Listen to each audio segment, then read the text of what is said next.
how can we actually make an argument about the social and commercial value of creating healthy buildings in the real world, taking some of these findings from research and actually making this make a difference and an impact to people's lives. Maybe, Frank, you're closest to me. Maybe we can start off with you. In your introduction, we said that you were the author of this new book, make sure I get the title right, Designing High-Rise Cities at Eye Level. And in this you explore how we can make cityscapes more human, more engaging. So can you just tell us a little bit about this? Yeah. Oh, hello. And it's off. No, it's on. Thank you. Thank you for having me. Am I still on? No, I'm not. I take, yes. And so performance architecture, no. I'm in some dead zone here. No, I'm still here. All right. Thank you. Thank you for the question. Thanks for having me. Yeah, we do, in my group, we do applied research on basically livable densification. And I think that's where I like very much this whole movement and this challenge of how to make our cities more human. Because what we see is that we work with a lot of design firms, but also housing corporations, developers, municipalities. And what I found intriguing is that when I speak to them one-on-one, all of them want and have the ambition to make something which is housing not as a consumer product for the short term in a quantitative way, but creating our environment for the longer term. And all of them are struggling because there is this stapling of kind of challenges we have to solve. It has to be circular, it has to be energy positive, it has to create new mobility solutions, it has to be built within the existing fabric on oddly squared or rectangular shape planning areas. It has to be with participation. It has to be with public-private collaboration and with increased prices for means, materials, and goods. So the question is then how to let the human perspective not fall off the table, actually as simple as that. And I think that's where much of the other goals we have to achieve are like able to put in metrics like this, very clear. And so the human perspective is much more difficult. It's much more, as I think, if I might refer, Thomas, to what you said, I have to convince 5 or 10 people.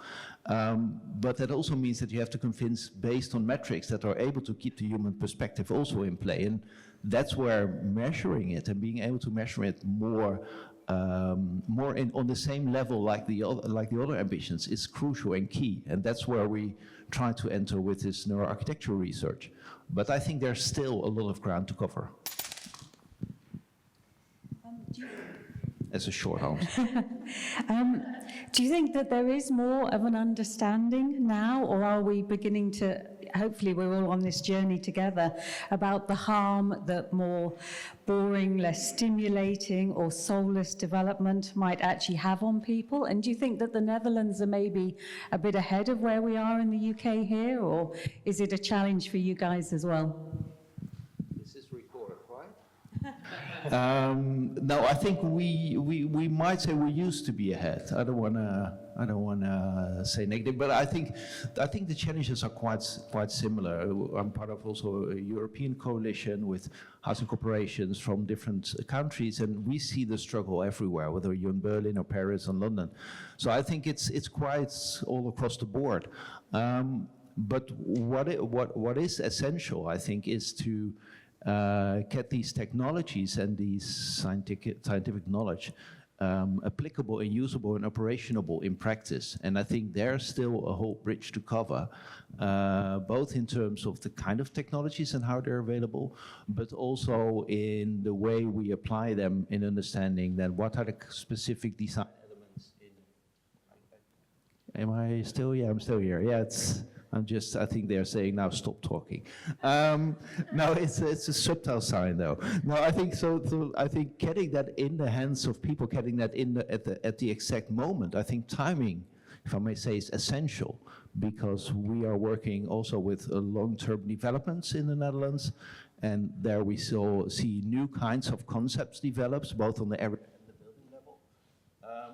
But at the same time, we see that there's always this moment in this long-term development of austerity. And it keeps surprising me that people are surprised that they need to cut budget somewhere. And that's the exact moment that you have the metrics and the data and the understanding necessary and available to make sure that the things which are important are not falling off. And so, to cut short, yes, we sometimes are ahead, but I think there are also a huge amount of new challenges coming up there as well, which are similar to other cities. That's great. I would love to hear some more, but obviously we have other panelists here as well. So Rachel, HKS is a global practice, and you've just set up this Building Brains Coalition. Can you tell us a little bit more about it, please? Yeah, sure. So we have a global practice. We have a large research component within the practice as well. So all of our design is research-backed. And as part of that research, we've recently done a whole spread on brain health and how that impacts the environment and the spaces that we create. And on the back of that, we've, along with some neuroscientists and other corporations within the US, we've created the Building Brains Coalition. And the aim of the coalition is essentially to join the dots and build bridges between the neuroscience research that is sort of expansive across the globe, but also into the built environment world as well. So it's open for everybody to join. I think there's a slide up here somewhere with a website address on it. It gives you a little bit more info on what the coalition is looking at. There's summits, there's research, there's just raising really good awareness within the built environment industries, but also the research industries as well, on how we can actually all collaborate and come together to provide some better environments for everybody. In essence, so it's something that is being sort of spearheaded by HKS in the States, but it's going to be a global outcome eventually. Great, thank you. I mean, you know, obviously these are conversations that are going on in your practice, but then imagine you're talking to a client. How do you persuade a client of yours that actually this is valuable and is worth doing? Sometimes it's really difficult. So I do a lot in the public sector. That's a lot more challenging than when we're working with the private sector.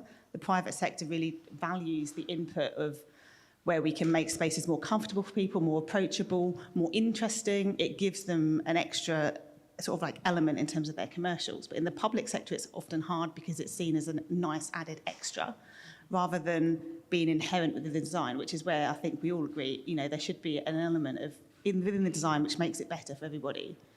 So when we're in that situation, we have to try and fight the argument, I suppose, a little bit and bring to them the benefits of that space.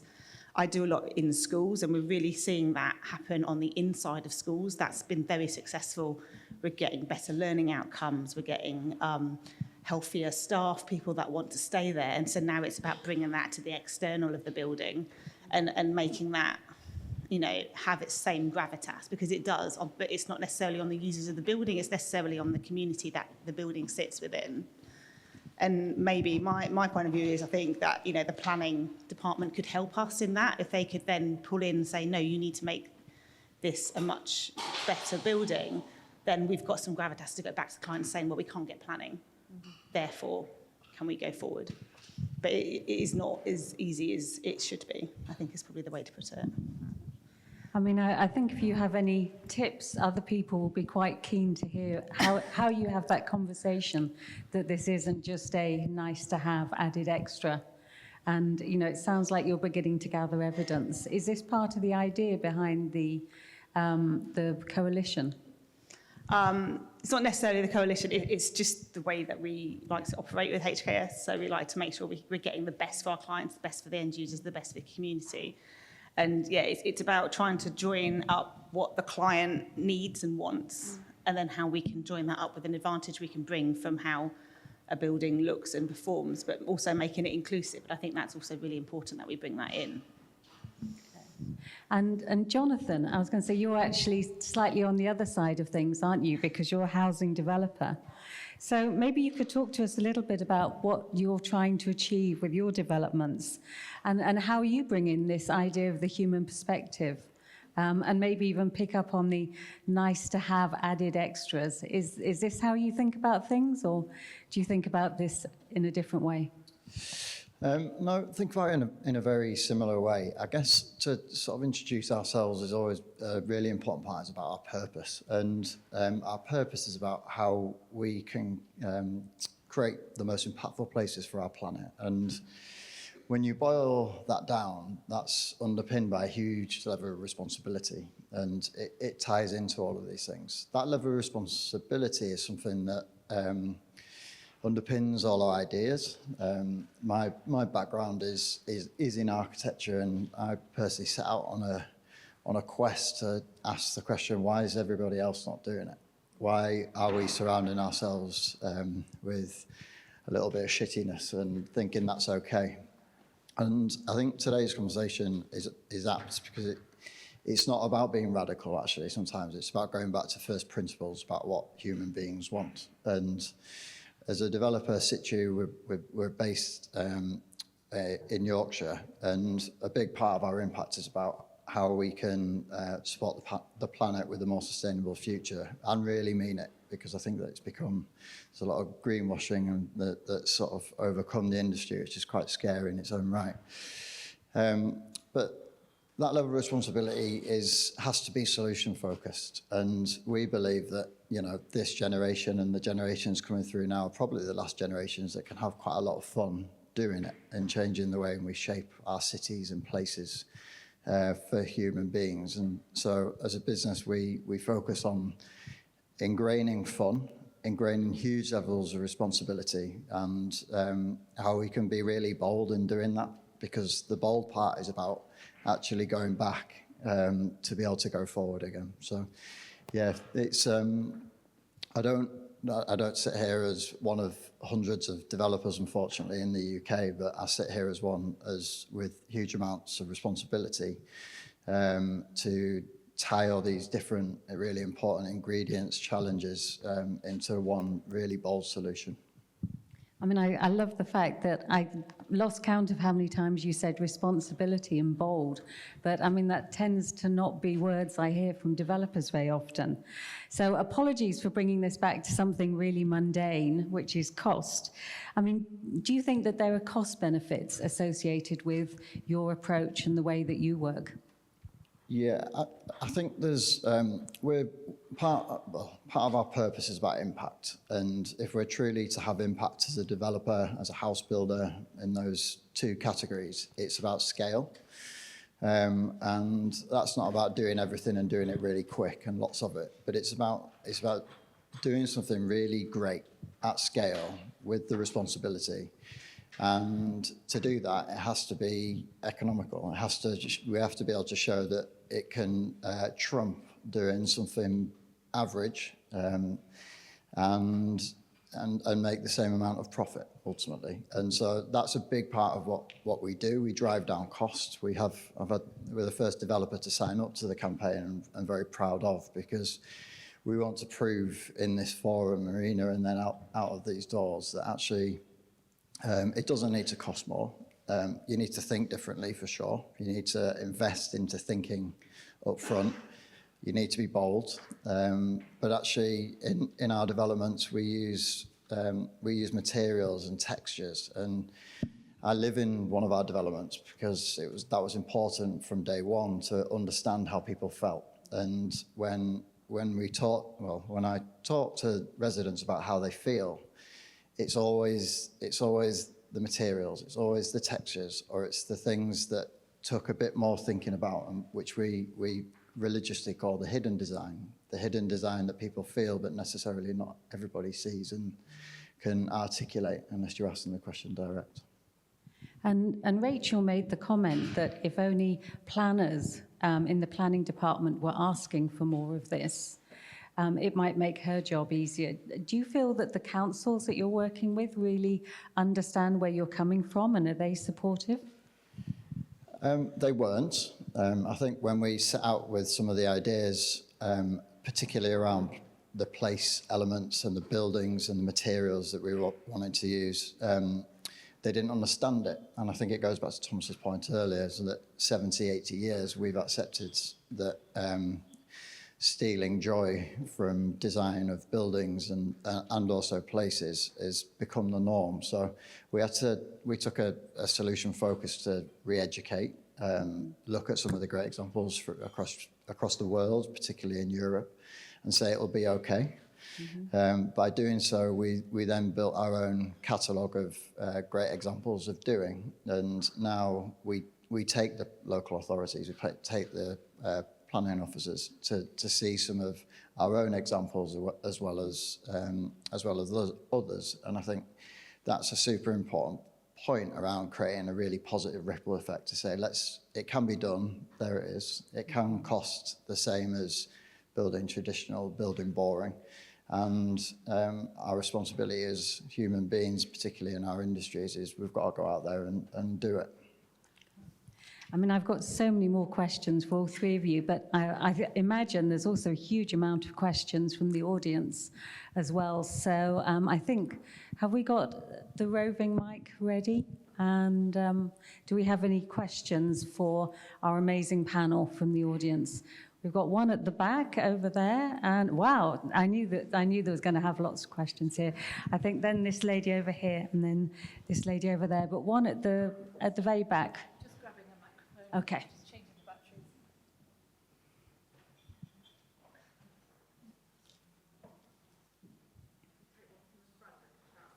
Sorry? Oh, we could just take one from the front. Hang on, you can have mine. Property developer there. Yes.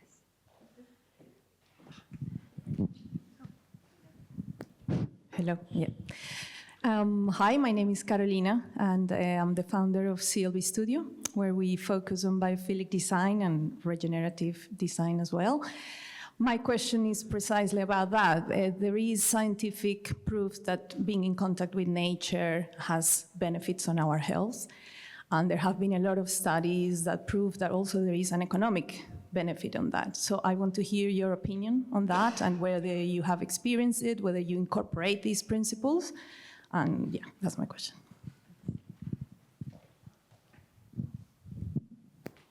Yeah, absolutely.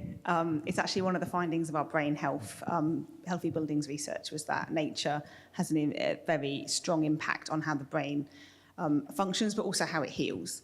So things like anxiety are greatly reduced by biophilia, and just looking at nature, not necessarily having it in the room, just having views out into it. So like we have here, the terrace, you can see there's flowers on the tables, there's trees beyond, that just helps. But actually when you can bring it into the building itself as well, that has an added extra line of benefit.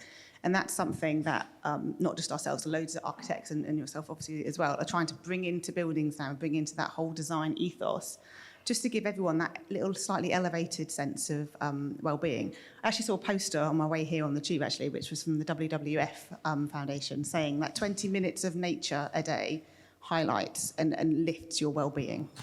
So it's actually taking hold, which I think is really good and beneficial for everybody. Yeah, absolutely.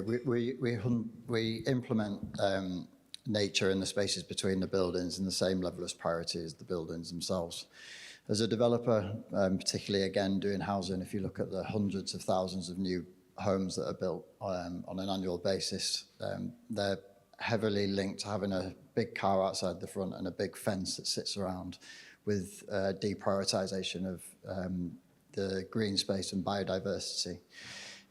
We took what felt like quite a bold move in the early stages of just removing the car from the landscape. You bring 40% of the land traditionally back into the ownership of the people that live there, and prioritising biodiversity and play into that. So as a developer, that was quite scary, because the industry is saying that people want their car and they want a big fence, but actually people don't know what they want, because we've to the 70, 80 year notion is that we've spent 70, 80 years pulling what people want away from them to reduce costs, and actually it doesn't need to cost more. So all our developments are car free, and where we do have cars, we'll hide the cars, but the benefit of that is about nature, biodiversity, play and leisure. Yeah, I think, yeah, I think that's definitely also, we just did in another study, Building for Wellbeing, we studied 10 recent densification plans in the Netherlands. And as we decentralized our planning, that means that basically behind each fence, everybody's inventing the same wheel, to say modest. But I think what is interesting is that also one development in the Merwede-Kanaal in Utrecht is also this approach of taking out the car and getting green spaces in between.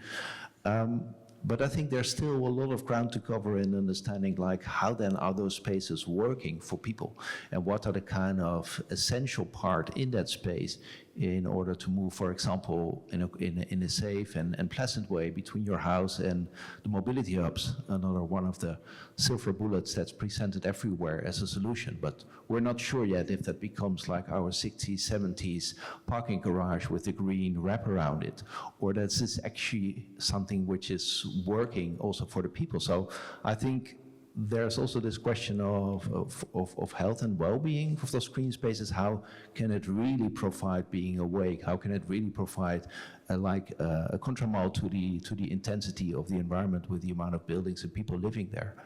And I like very much that you say we have a lot of examples, because we see that there's a lot of ground to cover, a lot of to get from the actual executed projects, because you can learn there how it actually is lived and experienced by people, especially if you connect that to neuroarchitecture as well. I'm not sure we have time for, we do? One, okay.